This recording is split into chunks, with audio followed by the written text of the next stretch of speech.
Hello बच्चों, देखो इस क्वेश्चन में हमें क्या दे रखा है। एक वेव है जो पॉजिटिव एक्स डायरेक्शन में प्रोपेगेट कर रही है, ठीक है, और इसका magnetic field positive Z direction में है। देखो magnetic field is given by 510 nano Tesla और ये यूनिट वेक्टर दे रखा है, इसका मतलब ये पॉजिटिव जेड डायरेक्शन में है, ठीक है। और इसकी ओमेगा दे रखा हमें, एंगुलर फ्रीक्वेंसी दे रखी है 60 इंटू 10⁶ रेडियन पर सेकेंड। हमें इलेक्ट्रिक फील्ड की इक्वेशन निकालनी है। तो इलेक्ट्रिक फील्ड इस केस में कैसे मिलेगा हमें, देखो इलेक्ट्रिक फील्ड वेव हमारी जा रही है एक्स डायरेक्शन में, ठीक है।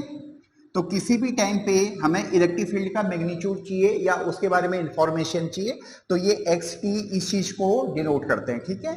तो ये इक्वल टू होना चाहिए E not maximum magnitude of electric field sine bracket के एक्स माइनस ओमेगा टी। और देखो ये जो वेव है positive direction of X axis जा रही है, इसलिए यहां पे नेगेटिव लगाया हुआ है, ठीक है। ये आपको लिखनी आनी चाहिए इक्वेशन। और इसका मैग्नेटिक फील्ड किसी डायरेक्शन में है, पॉजिटिव जेड डायरेक्शन में है, तो इसका electric field positive Y direction में होगा, ठीक है।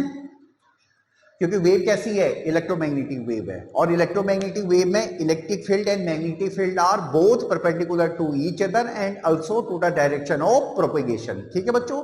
थ्योरी का पार्ट आपको क्लियर होना चाहिए, ठीक है। अब देखो इसमें क्या है, वेव नंबर। अब जो चीज हमें इसमें नहीं पता है उसको निकालो, यानी ई नॉट हमें नहीं पता है,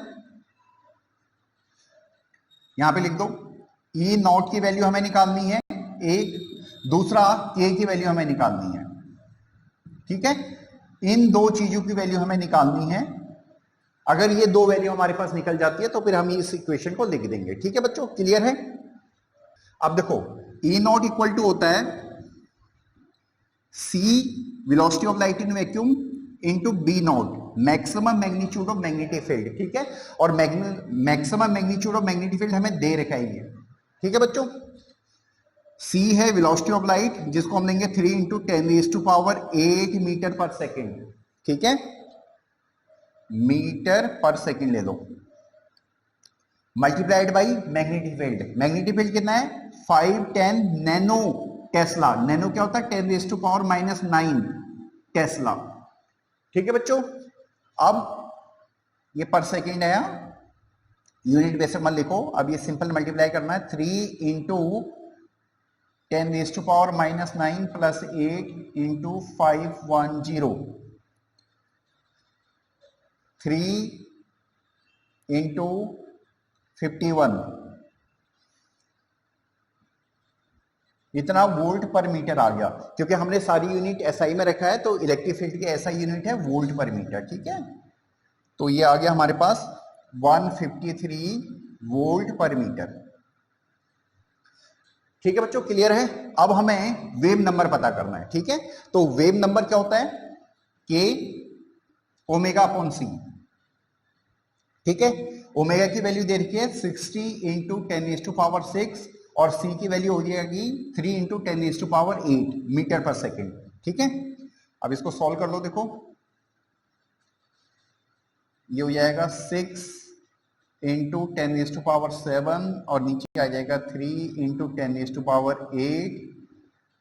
2 अपॉन 10 यानी 0.20 बोलो रेडियन पर मीटर, ठीक है बच्चों, क्लियर है। तो हमारे पास के की वैल्यू भी आ गई है 0.20 रेडियन पर मीटर, ठीक है, क्लियर है। अब ये वैल्यू सब्स्टिट्यूट कर दो। अब देखो जो हमारे पास इलेक्ट्रिक फील्ड की वैल्यू आई, या इलेक्ट्रिक फील्ड की जो इक्वेशन है वो आई हमारी ई नॉट की वैल्यू डाल दो 153 साइन, के की वैल्यू डाल दो 0.20 एक्स माइनस ओमेगा, ओमेगा की वैल्यू डाल दो 60 इंटू 10⁶, और ये है पॉजिटिव वाई डायरेक्शन में, ठीक है बच्चों। तो ये हमारी इलेक्ट्रिक फील्ड की इक्वेशन आ गई, ठीक है। तो होप सो आपको समझ में आया होगा। अगर कोई प्रॉब्लम हो तो आप कमेंट कर सकते हो। Thank you.